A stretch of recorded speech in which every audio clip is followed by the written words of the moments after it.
crafting journey here, that journey chick on Instagram. Hey, don't forget to hit the like button and then promise to make it a beautiful infinity scarf with all these gorgeous colors, and then make it in black. Yep. And if you're not subscribed to the channel, please consider subscribing and hit the notification bell so you don't miss another episode of Crafting and Crime Daily. Yes. I usually cover live trials, but the last week it's been kind of hit or miss on the trials. So I think what I'm going to do, since the Nicholas Cruz trial, Nicholas Cruz pled out, and we're going to talk about that later in the show, but I'm going to go find an older trial. Not old, but you know, something that occurred within the last couple of years, and we'll talk about that. Because these other two trials, the Markeith Lloyd and the Ahmaud Arbery case, that's going to last, jury selection is going to last for a few more weeks. And frankly, coming up with these scary stories is not easy. Not easy. Anyway, here's what I'm working on. No diamond painting today. I'm working on, yes, and I have my sling on. My arm hurts. I forgot to wear it yesterday, and like right back in here. So it does feel better when I have this on. So I'm wearing it to work today. Luckily at work, I'm kind of caught up on everything. So this is a pretty easy pattern. I am making it for a friend. Yes, it's going to be an infinity scarf. Just got to remember what I'm doing. But first, we need to put our stuff into the journal. Let's do that. Planner, not journal. I call it a journal. You guys know that. Let's just go with journal from now on, so I don't have to explain every day, because that's how I use it. More like a memory keeper, I guess, is what a lot of people say. Oh dear, that was a busy week there, wasn't it? Okay. That was the day that I fell. All right. Here we go. Oh my goodness. Today's Thursday, February 21st. Happy birthday, Kaya. I have to sing. Happy birthday to you. I'm using my floss tube voice because Kaya's a cross stitcher, so. Happy birthday to you. Happy birthday, dear Kaya. Oh, happy birthday to you. And the girl is so young. Oh my word. I'm not even going to talk about her age because she's just young. Happy birthday, sweetheart. Make it a good day. My singing is horrible, isn't it? All right, we need a pen. Okay, got a pen. What is the national? Oh my gosh, it's National Candy Corn Day. Candy corn. If you guys live in a different country and you don't know what candy corn is, please let me know down in the description. I will mail you some. It's amazing. It's like my favorite Halloween candy. What is your favorite Halloween candy? I would love to know. And this day in history, guys, I did not find anything. It was all like war related or mass murder related. Like, so we're not doing this day in history today. We're going to say, suffice it to say that this day in history, Kaya was born. Now, Kaya's real name is Amanda. And I know this because I'm friends with her mom, Phyllis, and Phyllis calls her Amanda. Amanda! And I met both of them at the retreat, live and in person. And Phyllis is like, comes to hear on me. Bless her little heart. She reminds me of my mother. I'm going to adopt Phyllis as my mom. I am. All right, let's put away the journal. Put it away. Put it away. Did we do the other planner this week? Let's just take a look and see what it says for this week, because I don't think we've looked. October. Let's see. Oh, I don't think I want to say that on this Yeah, it's pretty bad, this one. Yeah, I'm not going to show you because it's really, yeah, no, it's pretty bad. I'm not going to show you. Sorry. Some of them are funny, some of them are just downright disgusting, and that one this week is pretty disgusting. All right, let's actually, isn't that funny? This looks like candy corn so far, doesn't it? National Candy Corn Day, and it looks like I'm making a candy corn infinity scarf. But it does have all these beautiful colors. I started in the center, so it's going to go from this orange to like a little a brownish, then purple, blue. Oh my God, it has every color in the rainbow in here. Green, yellow, and then back to the same color. Gorgeous. And it'll probably take me 1.5 of these skeins. So I did get yarn the other day, and I showed it on a couple of my lives, but I didn't show it on the show. So let me show ya. What my sister's like, you got yarn, because of course it says Lion Brand. They were having a nice sale last week on this particular mandala. So, and I knew that my friend wanted a scarf, so I ordered 3 skeins of it. And so I have 3 more of this same color. But of course I ordered something else, some landscape yarn that is gorgeous. Here, I ordered 3 skeins of it. Let me show you it's so beautiful. I'm gonna make a hat and a scarf out of it. It's a 4-weight. But look at these gorgeous colors. Oh my word. They are beautiful. Yeah. Trevor said it reminded him of like a Scottish tartan, you know, maybe a kilt. I think so. Should I crochet a kilt for Trevor? No, hat and scarf, I'm thinking all day long. That is gorgeous. And I have other landscape yarn, and I have plans for it, all of it. I just haven't done anything with it. And I haven't had a yarn giveaway in quite a while. Maybe I'll put one together, you know. I need to give away some of this yarn. And and Lion Brand is having 65% off for the next few days on their clearance item. The blanket that I'm making, I don't have it here in front of me. It's made with Lion Brand Wool Ease Thick and Quick 6-weight yarn, and it's usually $10.99 a skein, and it's on sale for like $3.99. I mean, something ridiculously low. So I would go get that if I were you. And in a few different colors. Like, they have lots of colors of that yarn, but there's like 5 or 6 of them that are on sale, and one of them is a magenta. So I was tempted to buy the magenta this morning. And then when I'm done making this blanket for my sister, I was going to make myself a magenta one. All right, back to candy corn. So candy corn is made with corn syrup, sugar, marshmallows. Nothing good for you, just pure sugar. I'm a sugar addict. I really am. But you know how I like to eat my candy corn? Mix it with peanuts. Oh, it's like you're eating a payday candy bar. It's so delicious. Oh, and my nose is all stuffed up today. Wow. You don't care about that. Why are you telling us that, Rebecca? I don't know.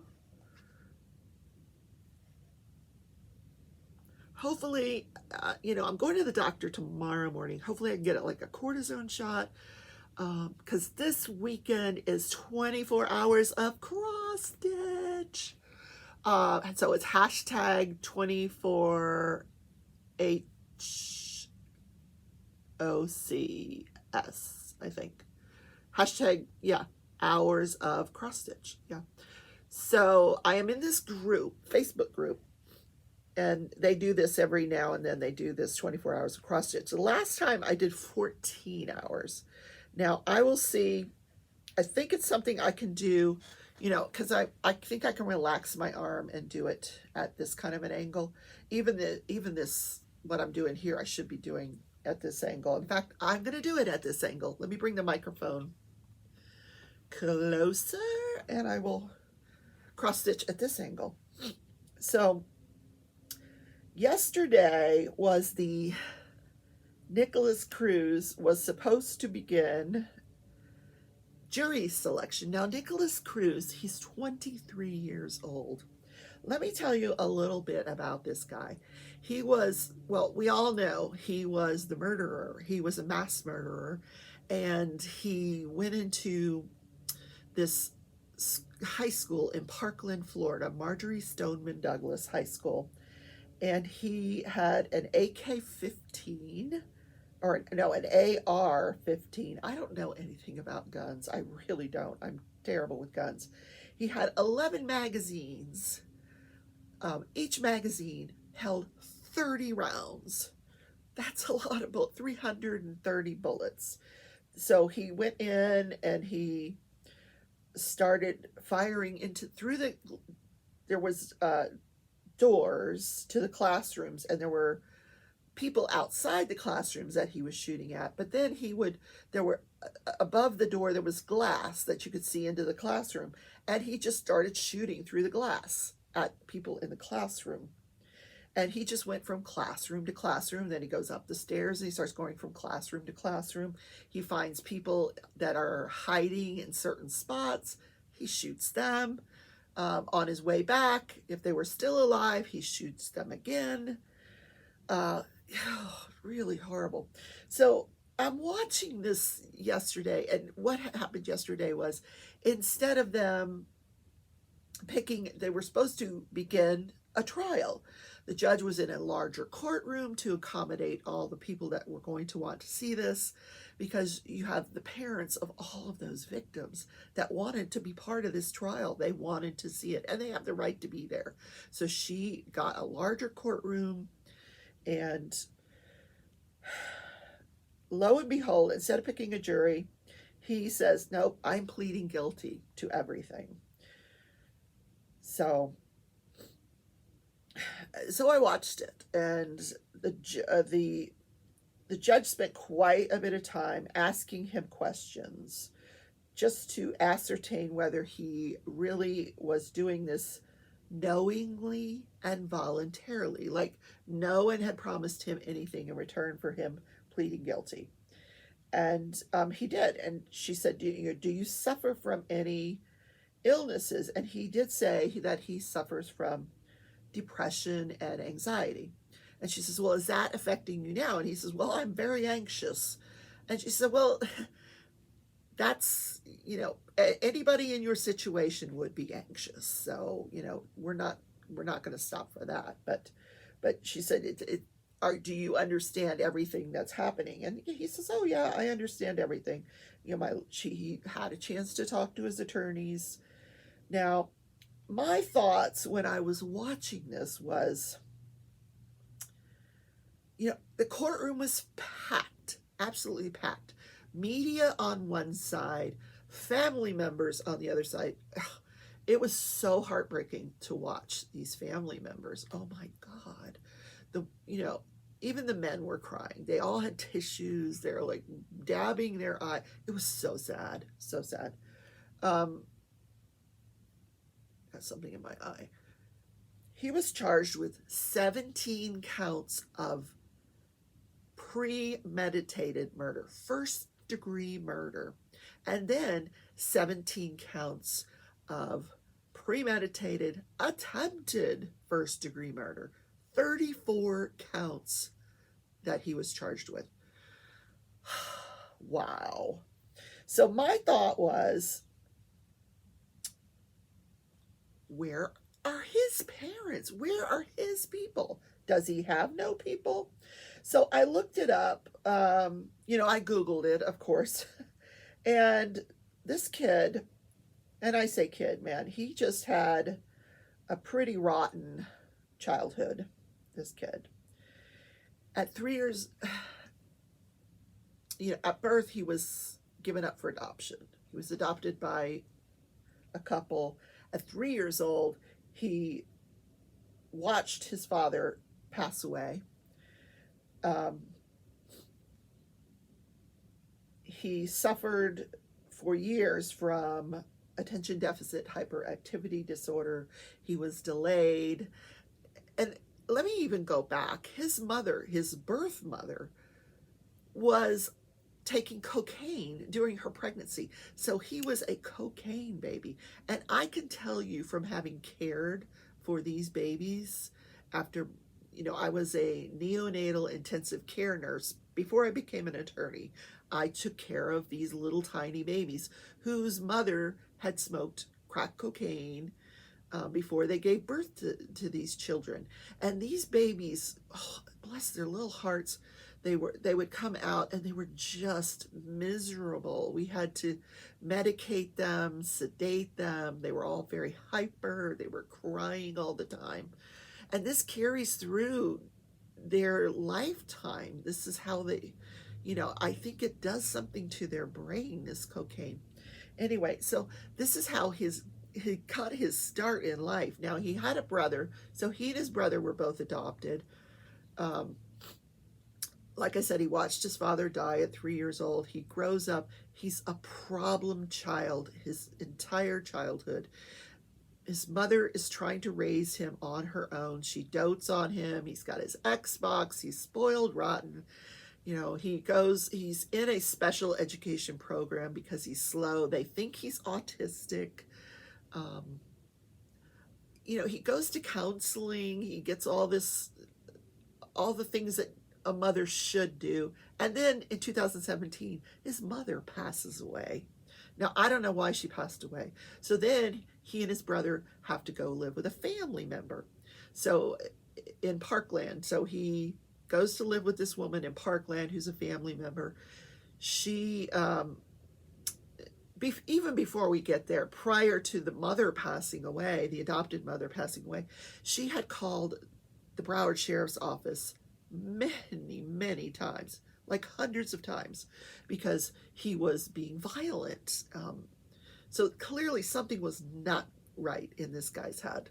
He would push her into walls. He would punch holes in the walls. He would threaten her with weapons, and it just was terrible. So then he goes to live with a relative, and she finally tells him, you can't live here if you're going to have guns. You've got to get rid of these guns, or you can't live here. You have to leave. He leaves. So, and like I said, initially he was in this special education program. So after the special education program, they transfer him to the regular high school. Now he's going to Marjorie Stoneman Douglas High School. He's in 11th grade, but he's not doing well. He's threatening his classmates with guns, saying he's going to hurt them and kill them. He would go on Instagram and make these threats. And why this was never really investigated, I don't know, but not a well person at all, I might say. So sad. Really, really sad. So he gets expelled. He finally gets expelled from school. And when this woman that took him in, his relative that took him in, like I said, when she gave him the ultimatum, he left. He took his weapons and he left. He went to stay with a friend. And then he devises this plot where he's going to go into this school, and he said on Instagram in a video that his goal was to kill at least 20 people. Well, he killed 17. During this rampage where he's killing people, bullets are flying, and, there's a lot of commotion. The fire alarm goes off. So now everybody in the whole high school is running, they're leaving the classrooms because the fire alarm has gone off. They're evacuating in the middle of this shooting. So now he's got clear targets. But what he does in order to flee the scene is he drops all of his weapons, drops his backpack, and starts running with all the students. And that's how he's able to escape the scene. He's caught 76 minutes later after they look at the video footage and they see what happened. They see that, he had done the shootings, he drops all of his stuff, and he flees with the students. So they find him and he's arrested. So back to the courtroom. Now, after that, after the prosecutor reads the information, which is all the information I just gave you, specific to the shooting, he reads the indictment, everything that the evidence would have shown had a trial taken place. And it's evidence we're all going to learn about, video footage and everything, because it's all going to be rehashed during the penalty phase when a jury is assembled to decide whether he gets life or death on each one of these charges. Oh my God. So the judge goes through each charge, naming each victim. And this is the point where, there's a camera on the family members and they're sobbing and crying. And oh my God, it's, no loud outbursts or anything, but you can see that this is quite upsetting. So after each count, she reads, the first 17 were the first 17 were aggravated first-degree murder. He premeditated first-degree murder. The minimum sentence of which is life without the possibility of parole or death for the first 17 counts. And for each count, he pleads guilty. Then she gets to the last 17 counts, which were the attempted murders of 17 more people, all of which had bodily injury inflicted upon them, but they survived their injuries. So he pled guilty to each one of those counts, and the minimum mandatory sentence for each one of those was 25 years. Maximum life in prison. So he was not sentenced yesterday. He just pled guilty. So now the judge has set the sentencing will happen in another phase of the trial, phase 2, which the judge set to occur in January. And that will be where they pick a jury that will hear all of the evidence and decide whether he gets life in prison or the death penalty. But since they were in court, the defense attorney says, is it possible that you could go ahead and with the sentencing on the stuff that he pled to last Friday? Last Friday, he pled guilty to 4 charges: aggravated assault on a police officer, denying the police officer his weapon, 4 different counts having to do with the assault of this police officer. So for that, she went ahead and she sentenced him to 26 years in jail. Oh my God. So he's already going to serve 26 years, even before the other charges he's going to be sentenced on. I mean, he is never going to see the outside of a prison again. Now, the defense attorney did ask, can you go ahead and sentence him on the attempted murders, which don't have a death penalty as part of the jury will not be hearing anything about these attempted murders because the judge is going to decide the sentencing on that because there's no death penalty involved in the attempted murders. But she said no, she could not sentence him yesterday for that because the victims, not all the victims were there in the courtroom and they have a right to be there. So that will occur. And she said, I'd rather do it all at once. So that will occur after a jury decides whether he gets the death penalty in January. Then she will sentence him for the 34 charges that he pled guilty to. And after he pled guilty to all these charges, he asked the judge to read a statement that he had wrote. Now, I'm going to try very hard to put a video here of him reading this statement. Now, again, not to make light of this, but he looks like Harry Potter. He's got these glasses that are way too big for his face.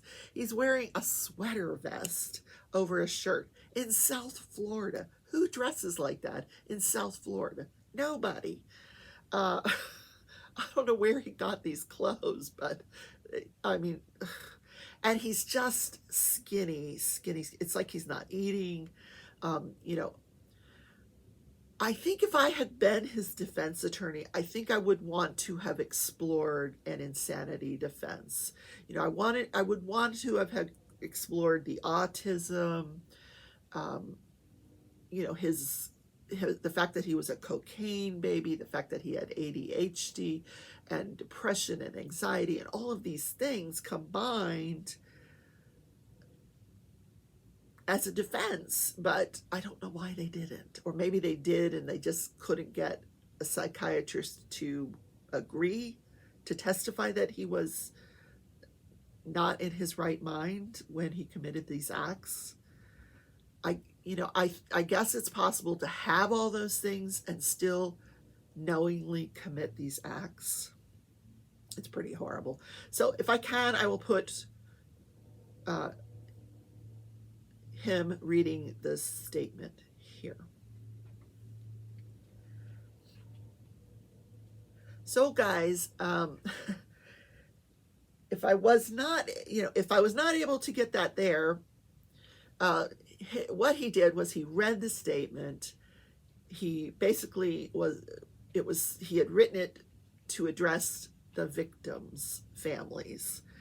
He was saying how sorry he was. He was really expressing remorse. He took his mask off. He didn't cry or anything like that. He says, "I'm trying to maintain my composure." But he says, I really wish that I could be in a position to help other people now. Maybe he's getting counseling where he is. Now, one of the things that the judge did say is that he is not to be entered into the state prison system until after the penalty phase of the trial in January. So he's being housed in the county jail. He's been there for 1,340 some days. I don't know, what is that, like 4 years? I mean, this happened in 2018. So he's been in the Broward County Jail for in excess of 4 years. Anyway, that's his statement. We did not see the reaction of the family members while he was reading this statement. That wasn't shown. But all in all, it was a long. It took a long time because he had to plead to every single one of these charges. So it was interesting, I thought, So the other thing going on is apparently I will not get to cover the trial of Brian Laundrie for the death of Gabby Petito. Yesterday, the family decided they were going to go to the Carlton Reserve where they had said he had gone camping. They were going to go there and search themselves. This was the first day that the park would be open to the public again. The police were no longer searching it. So the family said, we're going to go out and search. Mom and Dad, they're going to go search. So the police said, okay, we're going to go with you. So they go out and they search, and they go to the area where they said they told police that they thought their son would be. It was about a 45-minute walk into the reserve from the entrance to this site where they thought their son would be camping. And lo and behold, they find, the police, they kind of spread out. So the father, he finds this white sack hanging from a tree. And he doesn't want to touch it, but law enforcement is looking in they're not near him. So, and he's calling for them and they don't come. So he takes the bag down and he goes to find law enforcement and then to come back and show them where he found it. So when he finds law enforcement, they tell him, he's like, hey, I found this sack. I haven't gone through it, and they say, well, bad news. We found a backpack and some remains.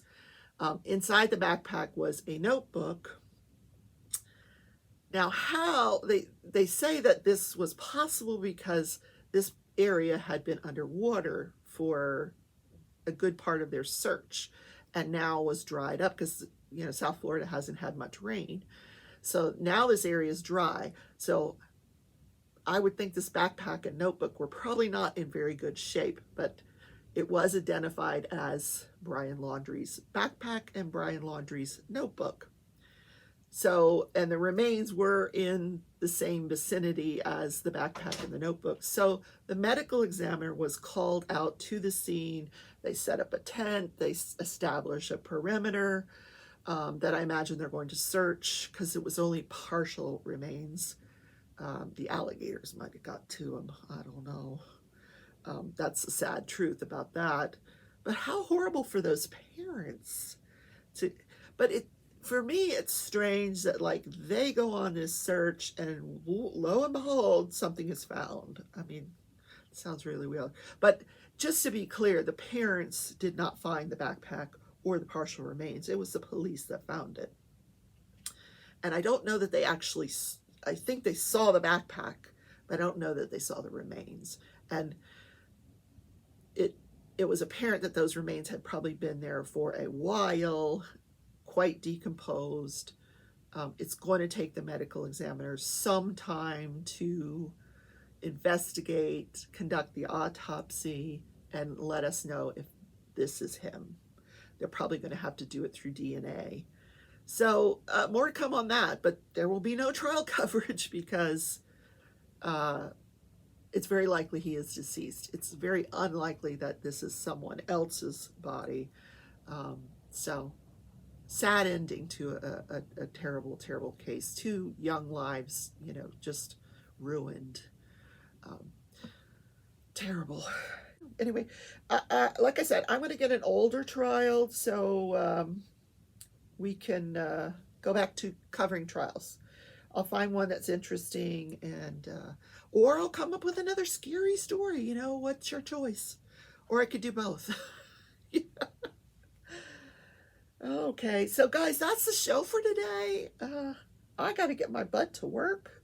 Gotta go to work. I might do a drive live today. Would you guys like a drive live? I took another route to work that my sister often takes, and she had been encouraging me to take this route, that it was a very scenic route, and she was right. So I'm going to take that route to work, and I'll show it to you. So guys, have a great day, Thursday, and I will see you tomorrow in Crafting and Crime Daily. Look, candy corn colored infinity scarf so far. I love you all. Take care. Bye.